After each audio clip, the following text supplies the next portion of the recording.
नमस्कार। मैं आप लोगों को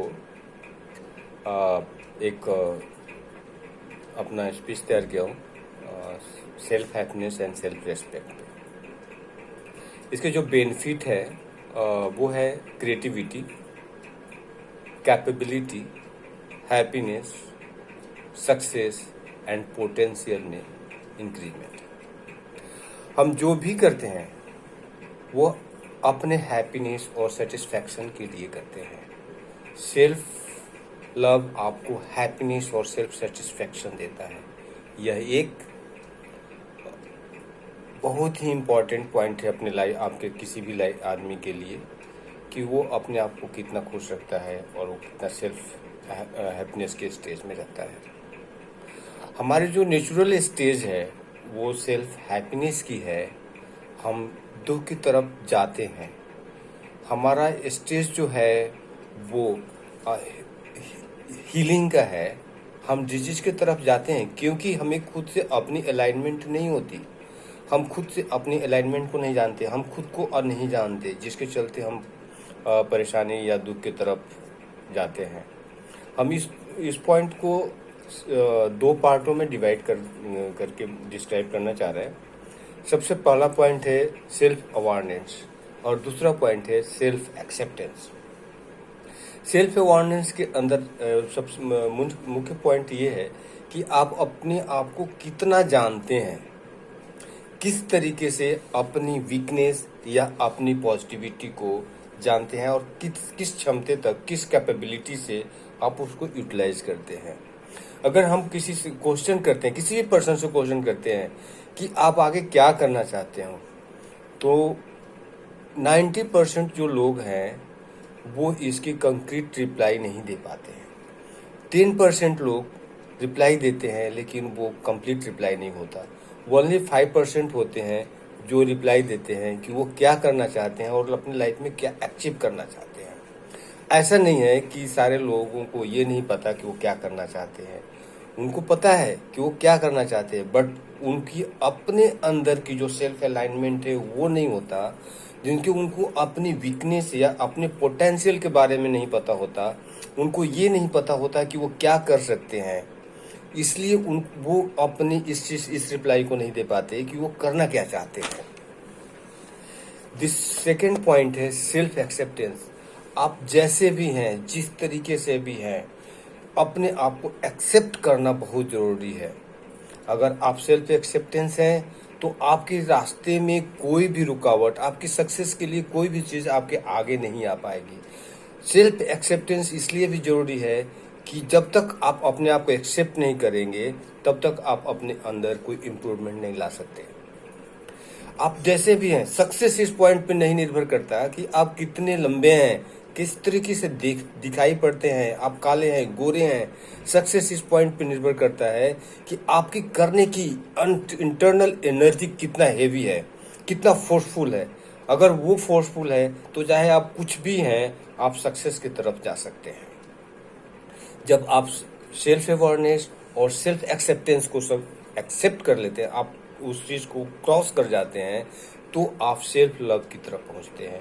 और सेल्फ लव एक ऐसी पॉइंट है, जब तक आप अपने आप को प्यार नहीं करते, जब तक आप अपने से लव प्यार नहीं करते, दूसरे से एक्सेप्ट नहीं कर सकते कि दूसरा कोई आपको लव करे या प्यार करेगा। कहने आपने सुना होगा कि जब तक कोई आदमी आप खुद से प्यार नहीं करता तो दूसरा उससे किस तरीके से प्यार कर सकता है। ये बहुत ज़रूरी है। इसके अलावा सबसे दूसरी पॉइंट है, मेजर पॉइंट है कि सेल्फ रेस्पेक्ट। किस तरीके से हम अपनी सेल्फ रेस्पेक्ट को बनाए रखें। हमारी लाइफ में सक्सेस के लिए सेल्फ रेस्पेक्ट बहुत ज़रूरी है। अगर सेल्फ रेस्पेक्ट की कमी है तो हम किसी भी पॉइंट पे सक्सेस नहीं हो सकते। चाहे कुछ भी हो, आपको सक्सेस होने के लिए अपने सेल्फ रेस्पेक्ट को बनाए रखना बहुत ज़रूरी है। सेल्फ रेस्पेक्ट एक क्रूशियल पॉइंट होता है। आप इसके अंदर आप समझ पाते हैं कि किस तरीके से हम अपनी वैल्यू को एप्रिशिएट करें। अगर आपको अपनी वैल्यू नहीं पता है तो दूसरे से कैसे एक्सेप्ट कर सकते, एक्सपेक्टेशन आपकी होगी कि वो आपकी वैल्यू को बताए।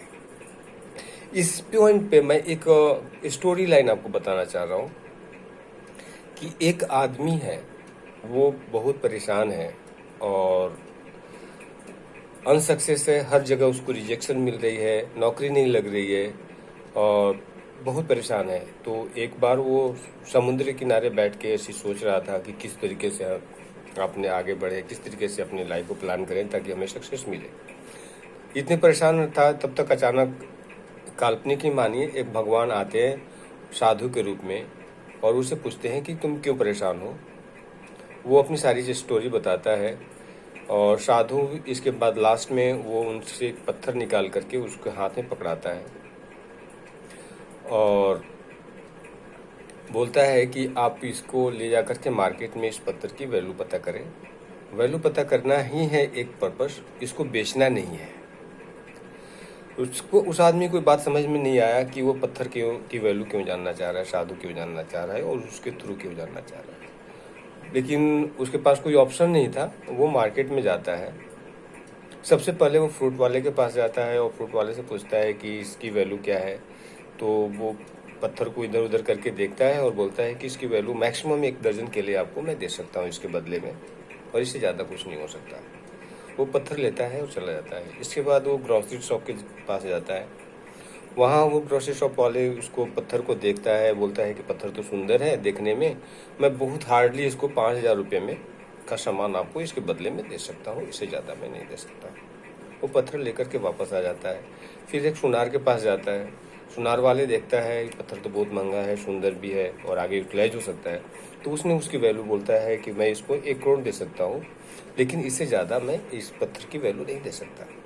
फिर वो आगे बढ़ जाता है पंडित जी के, दूसरे दिन वो पंडित जी के पास जाता है। पंडित जी उसको पत्थर को देखते हैं, बोलते हैं कि ये अलौकिक पत्थर है, ये यूनिक है और ये किसी शक्ति की दी हुई पत्थर है, इसकी वैल्यू कोई नहीं लगा सकता, आप इसको अपने पास रखो।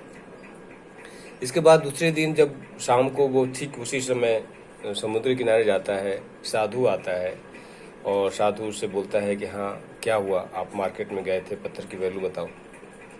वो पत्थर वापस साधु को देते हुए बोलता है कि फ्रूट वाले ने 5,000 बताया था, ग्रोसरी वाले फ्रूट वाले ने 1 दर्जन के लिए बताया था, ग्रोसरी वाले ने 5,000 बताया था, सुनार ने 1 करोड़ बताया था और पंडित ने ये बताया था कि ये यूनिक है और एक शक्ति की दी हुई है, आप इसको अपने पास रखो।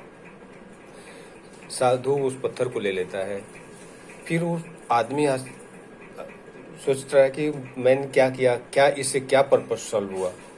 साधु ये बताता है जिस तरह का यह पत्थर यूनिक है और इसकी वैल्यू नहीं लगाई जा सकती, उसी तरीके से आप एक यूनिक पर्सन हो, आप एक यूनिक हो, आपकी वैल्यू नहीं लगाई जा सकती, आपकी रिप्लेसमेंट कोई नहीं है, आपकी डुप्लीकेसी कोई नहीं है। आप एक यूनिक आदमी हो, यूनिक पर्सन हो, यूनिक थिंग्स हो, तो आपकी इसका कोई भी आदमी आपकी वैल्यू नहीं लगा सकता। आपको अपनी वैल्यू खुद पता होना चाहिए।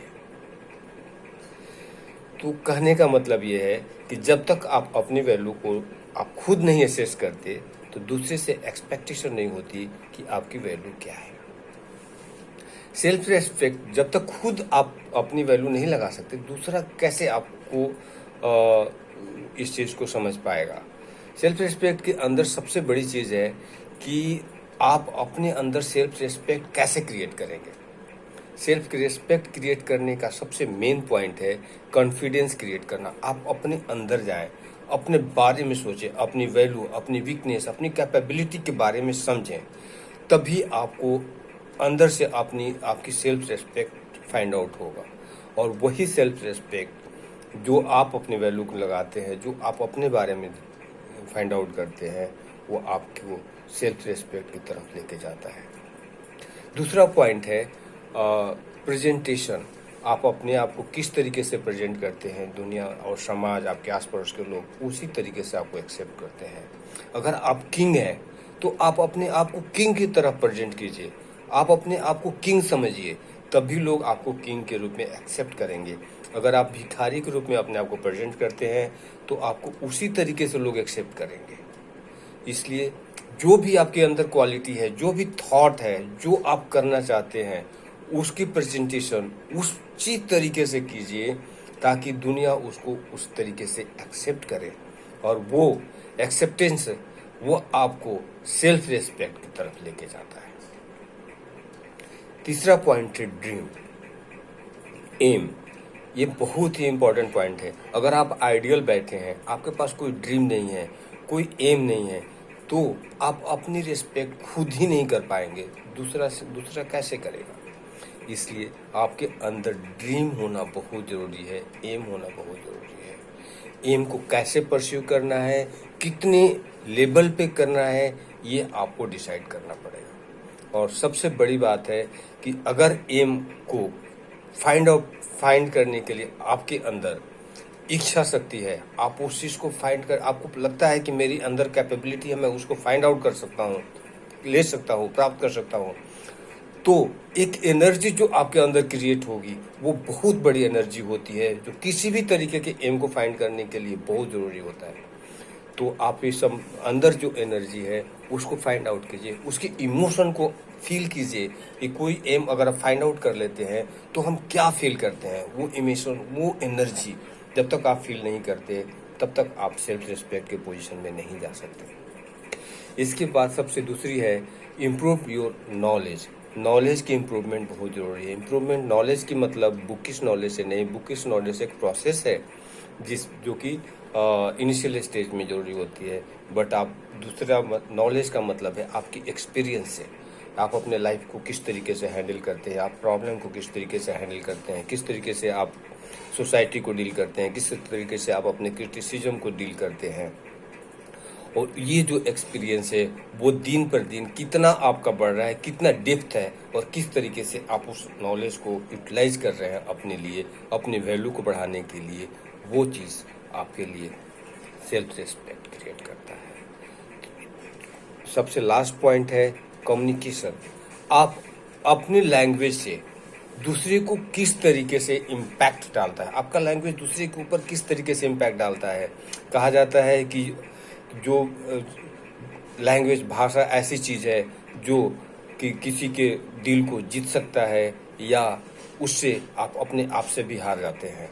तो जो भी लैंग्वेज आप यूज करते हैं, जो भी भाषा यूज करते हैं, वो आपके पर्सनालिटी को रिफ्लेक्ट करता है और किस तरीके से दूसरे को इम्पैक्ट करता है, इसकी इम्प्रूव नॉलेज आपकी होनी चाहिए। और उससे जब तक आप उस चीज़ को मैनेज नहीं करते, आप उस कोई आदमी आप जो रेस्पेक्ट की एक्सपेक्टेशन दूसरे से करते हैं वो नहीं फाइंड आउट होता, मिल नहीं पाएगा आपको। तो ज़रूरी है कि आप अपनी सेल्फ रेस्पेक्ट के लिए इन 5 पॉइंटों को प्रैक्टिस करें।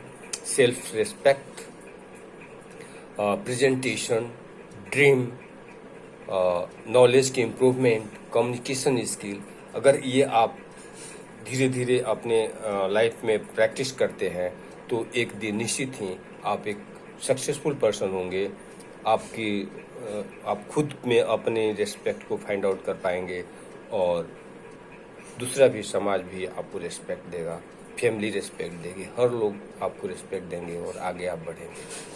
कोई आपको हर्डल नहीं दे सकता। कहने का मतलब है कि अगर आपके अंदर कॉन्फिडेंस है, आपके अंदर करने की क्षमता है, आप अपनी कैपेबिलिटी को जानते हैं, तो कोई भी आदमी आपको आगे बढ़ने से नहीं रोक सकता। Thank you.